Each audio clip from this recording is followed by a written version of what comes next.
나는 천사들과 함께 둘째 하늘로 돌아왔습니다. 그리고 다시 천사들의 인도를 받아 셋째 하늘로 이동하였습니다. 나는 드디어 하나님이 계신 천국으로 간다는 기대감에 한껏 부풀었습니다. 우리는 끔찍했던 둘째 하늘을 뒤로하고 길게 길이 나 있는 장소에 도착했습니다. 그 길은 전체적으로 터널처럼 보였고 고속도로를 연상시켰습니다. 그리고 영광의 방패가 완벽하게 그것을 에워싸고 있는 것을 볼 수 있었습니다. 나는 이내 그것이 성령님임을 인정합니다. 어떤 성도는 한 명의 천사가 동행하였더니는 한 군단의 천사가 함께하였습니다. 인종과 나이 성별은 달랐으나 모두가 참된 그리스도인이었습니다. 나도 사람들을 따라 터널 안으로 들어가려고 했습니다. 한 천사들이 나를 가로막으며 터널의 바깥쪽으로 인도했습니다. 나를 안내하던 천사가 말했습니다. 당신은 저들과 함께 갈 수 없습니다. 하지만 그들과 같은 곳으로 가고 있습니다. 우리가 천국을 향해 나아가자 우리 주위에 있던 악령들이 점점 멀어졌습니다. 그리고 천국문이 가까워졌을 때는 악령들이 완전히 떨어져 나갔습니다. 천국문은 둘째 하늘과 연결되어 있었지만 어떤 악령도 천국문 가까이 접근하지 못했습니다. 나는 들뜬 마음으로 천국문을 통과하려고 하였습니다. 그런데 문을 지키고 있던 천사가 나를 제지하였다. 천국 입성을 허락받지 못했다고 말했습니다. 그 말에 순간적으로 당황했으나 이내 다른 이유가 있을 것이라고 믿고 평정심을 되찾았습니다.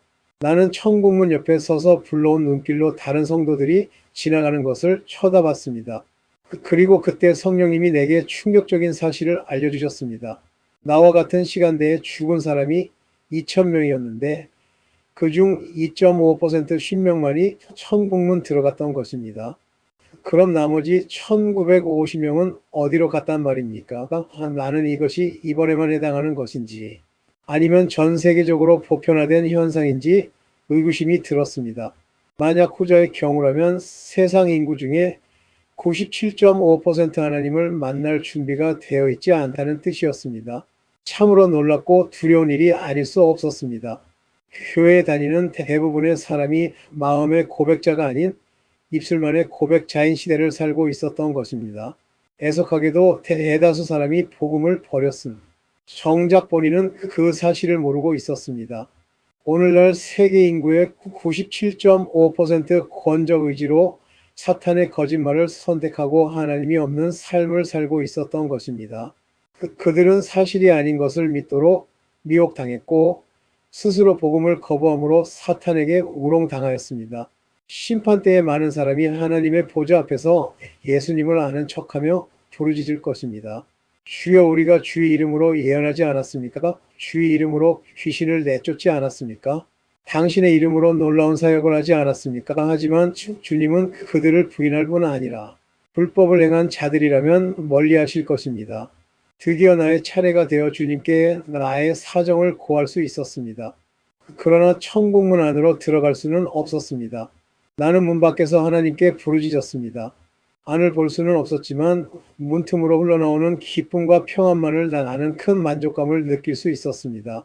천국문 바깥도 이런데 그 안은 어떨지 생각만 해도 가슴이 두근거렸습니다. 그리고 잠시 후 주님의 놀라운 존재감이 느껴졌습니다. 비록 문을 사이에 두고 접하였지만 하나님의 경이로운 권능과 영광을 충분히 체험할 수 있었습니다.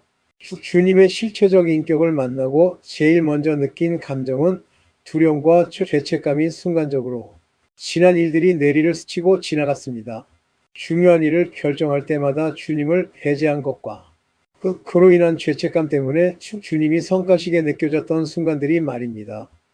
그럼에도 나는 오랜 세월 나님을 충성되게 섬겼기 담대하게 말할 수 있었습니다.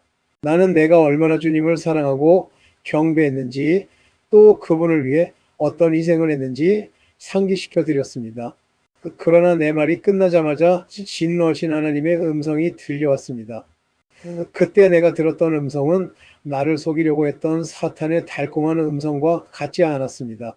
세상의 모든 폭풍과 화산과 회오리 바람을 한데 뭉친 것 같은 엄청난 소리였습니다. 하나님의 음성이 내 얼굴에 정면을 쳤고 나는 동상이라도 된 것처럼 그대로 굳어버렸습니다. 하나님은 내가 진정으로 어떤 삶을 살았는지 말씀해 주셨습니다. 주님께서는 나의 믿음은 죽은 것이고 내가 하나님을 위해 했다고 생각했던 일들은 모두 헛된 것이었다고 말씀하셨습니다. 심지어 내가 그것을 경배하는 삶이라고 떠드는 것에 대해 구역질이 난다고 하셨습니다. 나는 주님이 그런 식으로 말씀하시는 것에 큰 충격을 받았습니다. 나는 오랜 세월 그분이 기뻐하는 삶을 살았다고 믿었습니다. 그러나 주님은 그것이 하나님이 아닌 나를 위한 삶이었다고 지적하셨습니다. 심지어 내가 구원의 은혜를 증거한 것조차도 나의 양심을 진정시키기 위함이었다고 하셨습니다. 나의 필요와 욕심을 충족한 후에 양심에 찔리는 것을 하려고 예수를 증거하는 척했다는 것입니다. 사실이었습니다. 나는 삶 속에서 하나님과 나의 우선순위를 바꾸었을 뿐 아니라 나 자신을 가짜 하나님으로 섬기고 있었습니다. 책망 내내 나는 충격과 두려움으로 입도 못한 채 가슴을 졸였습니다. 이어지는 주님의 말씀은 나의 영혼을 짝상 못하게 묶어버렸습니다. 주님은 분명하게 말씀하셨습니다. 하나님은 질투하시는 하나님이시며 그 외에 다른 어떤 신도 없다고 말입니다. 다들 라오디게아 교회와 같은 지금 시대의 교회가 그것도 되지 않으신다고 말씀하셨습니다. 주님은 또한 먼저 하나님의 나라와 의를 구하라. 그리하면 이 모든 것을 너희에게 하시리라는 말씀을 마음으로 힘써 행하라고 하셨습니다. 그래야만 우리 일과 행위가 하나님께 용납될 수 있다고 하셨습니다. 나는 진노할 힘도 없었습니다. 내 안에는 눈곱만큼의 힘도 남아있지 않았고 내 영혼은 고뇌에 뒤틀린 걸레 조각처럼 돼버렸습니다. 그러나 다음에 받은 충격에 비하면 그것은 아무것도 아니었습니다. 주님이 다시 말씀하시길 그리스도인으로서 합당하지 않은 삶을 사는 자는 하나님의 자녀라고 할지라도 심판의 날을 맞이하게 될 것이라고 경고하셨습니다. 어떤 자들은 자신이 구원받았다고 생각하나 실제로는 구원받지 못할 것이라는 점도 지적하셨습니다. 그 말씀에 내 영혼은 벼락 맞은 것처럼 덜덜 떨렸습니다. 주님 앞에서 담대했던 마음은 온데간데 없이 사라지고 어느새 하나님 앞에 엎드려서 애원하는 나를 발견할 수 있었습니다. 나는 진심으로 죄를 깨달았고 나 자신이 미치도록 원망스러웠습니다. 하나님이 나를 지옥의 구덩이에 던진다고 해도 아멘으로 받을 수밖에 없다는 생각이 들 정도로 나 자신이 믿고 부끄러웠습니다. 그리고 그때 하나님의 자비가 내게 임하였습니다.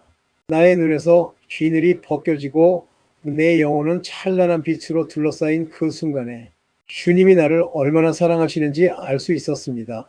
주님은 자보다 못한 나를 용서해 주시는 진짜 아버지였습니다. 나는 난생 처음으로 하나님을 마음의 눈으로 볼 수 있었습니다. 그로 인해 진실로 계신 하나님, 나의 진짜 아버지를 만날 수 있었습니다. 그때 나는 내 삶이 전혀 중요하지 않다고 느꼈습니다. 어느덧 나의 모든 관심사는 아버지가 원하시는 것이 무엇인지 깨닫는 것으로 바뀌었습니다. 하나님의 의지와 뜻이 내 인생의 최우선이 되었을 때 나는 내 몸으로 돌아올 수 있었습니다. 이제 나는 하나님께서 전하라고 하신 5가지의 메시지를 강조하고자 합니다. 첫째, 자신을 그리스도인이라고 칭하는 사람들에게 고합니다. 지금 우리가 사는 시대는 라오디게아 교회 시대라는 것을 알아야 합니다. 자칭 그리스도인이라고 말하는 대다수 사람은 스스로를 기만하며 마귀처럼 살고 있습니다. 사탄은 주일에 교회에 가는 것은 어쩔 수 없지만 나머지 시간은 마음대로 살아도 된다고 거짓말을 하고 있습니다. 당신은 그것이 거짓임을 알면서도 일신의 편안함과 정욕을 위해 스스로 미지근한 그리스도인의 삶을 선택했습니다. 둘째 사원한 인격체를 가진 마귀입니다. 그들을 받아들일지 말지는 순전히 당신의 주권적 의지에 달려 있습니다. 셋째, 온 세상 사람들에게 고합니다. 지금은 노아의 2번째 날입니다. 노아의 시대의 사람들은 그의 말에 관심을 두지 않았을 뿐 아니라 지평선 너머로 몰려오는 폭풍과 비구름을 보고도 위기감을 느끼지 못했습니다. 인자가 오는 날도 그러할 것입니다. 오늘날 우리는 심판날의 모든 징조를 보면서도 그 어떤 일도 일어나지 않을 것처럼 담대하게 살아가고 있으며 하나님을 만날 준비를 하지 않고 있습니다. 넷째, 그리스도인들에게 고합니다. 당신들은 이 땅에서 그리스도를 위한 대사가 되어야 합니다. 그러기 위해서는 하루 24시간 주 7일 동안 하나님과 살아야 합니다. 그렇지 않으면 그 어떤 증거나 능력도 가질 수 없습니다. 진정한 그리스도인이 되기 위해서는 말만 하는 것이 아니라 반드시 당신의 말대로 살아야 합니다. 입술로만 하는 경배는 하나님이 받지 않으십니다. 설교자와 선생과 지도자들에게는 하나님께서 더 많은 것을 찾고 물으실 것입니다. 다섯째, 지금 하나님께서는 세상을 흔들 군대를 모집하고 계십니다. 하나님은 그의 군사들을 통해 복음을 배신하고 세상에 군림하고 있는 종교를 흔들 것입니다. 하나님의 군사는 오순절 시대의 제자들보다 더 크고 위대한 지경까지 하나님의 능력을 나타낼 것입니다. 우리는 하나님의 진노하심에 대해 심각하게 고민해야 합니다. 하나님은 하나뿐인 아들을 십자가에 못 박을 정도로 우리를 사랑하십니다. 하지만 사랑과 구원만큼이나 회개하지 않는 죄인들을 향해 진노하시고 경하다는 사실을 잊으면 안 됩니다. 심판 때에 하나님의 의의 기준을 충족시키지 못한 영혼은 필시 지옥에 던져질 것이고 세상 누구도 하나님의 손에서 그를 건져낼 수 없을 것입니다. 하나님은 우리를 사랑하셔서 상자보다 못한 우리를 위해 피할 길을 열어주셨습니다. 바로 예수 그리스도입니다. 하나님은 구원을 위해 예수 외에 다른 이름을 주신 적이 없습니다. 하지만 모두가 구원에 이르는 것은 아닙니다. 그 숫자조차 얼마가 될지 우리는 모릅니다. 다만 누가복음 13장 23절에서 24절을 보면 구원을 받는 자가 적으니이다 라는 물음에 예수님께서 하시길 좁은 문으로 들어가기를 힘쓰라고 하셨습니다. 그러나 안타깝게도 많은 사람이 들어가려 해도 들어갈 수 없을 것이라고 말씀하셨습니다. 멸망에 이르는 문은 크고 그 길이 넓어서 들어가는 사람이 많습니다. 반면 생명으로 인도하는 문은 좁고 어려워서 찾는 이가 적습니다. 당신은 어느 문으로 가겠습니까? 유대인들에게는 유대교와 예수님이 넓은 길과 좁은 길이었고 오늘날의 사람들에게는 세상과 예수님이 넓은 문과 좁은 문이 되었습니다. 그러나 한번 문을 통과했다고 끝이 아닙니다. 구원을 완성하기 위해 두렵고 떨리는 마음으로 셀 수 없이 많은 문을 통과해야 합니다. 예수님이 활동하던 당시에는 예수님이 좁은 문이었다 많은 사람이 겨우 문 하나를 통과하고 복음을 감당하지 못해 다시금 넓은 문으로 떠나갔습니다. 그럼에도 시몬 베드로는 하나님의 은혜로 다시금 좁은 문으로 들어갈 수 있었습니다.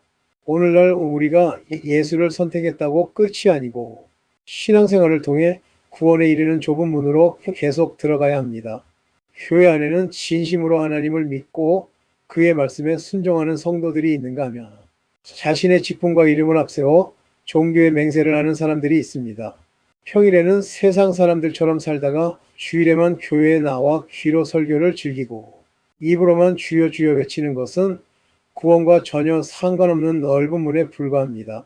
이에 비해 날마다 말씀으로 자신을 저회하게 하고 십자가 보혈로 매일 씻김 받는 성도의 삶은 좁은 문에 해당할 것입니다. 좁은 문은 목회자들에게도 마찬가지로 적용됩니다. 오랫동안 교인들의 눈치를 보며 그들의 입맛에만 설교만 했던 목회자가 회개하면 어떤 일이 벌어질까요? 10중 8구는 교회가 분열되고 쪼개질 것입니다. 심지어 회개하기 싫어하는 교인들이 그를 쫓아낼도 모릅니다. 그것이 두려워 다시 옛사람의 모습으로 돌아간다면 당신은 넓은 문으로 들어서는 것입니다. 우리는 날마다 크고 작은 갈림길과 마주합니다. 어떤 길을 선택하고 어떤 문을 통과할지 순전히 당신의 주권적 의지에 달려 있습니다. 설이나 추석 기념일이 되면 하청업체에서 상당한 금품과 선물을 당신에게 줍니다. 오랫동안 이어진 관행이었고 모두가 그렇게 해왔습니다. 시험 시즌에 특정 교사가 감독을 할 때면 많은 학생이 커닝을 합니다. 안 하면 바보 소리를 들을 정도로 시험 감독이 소홀합니다. 교회 전도사가 함께 노방전도를 가자고 당신에게 권합니다. 그 전도사는 진짜 예수쟁이라 따라갔다가는 온갖 핍박과 박해를 당할 것이 뻔합니다. 당신은 큰 계약을 앞두고 있습니다.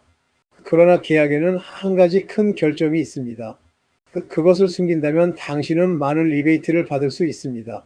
당신의 선택은 무엇입니까? 그러니까 선택하기가 어려운가요? 그럼 그때마다 떠올려 보세요. 예수님이 있으면 어떻게 하셨을까 서서 나를 버리길 바라고 아버지 나를 보내 안에서 나를 구해주세요.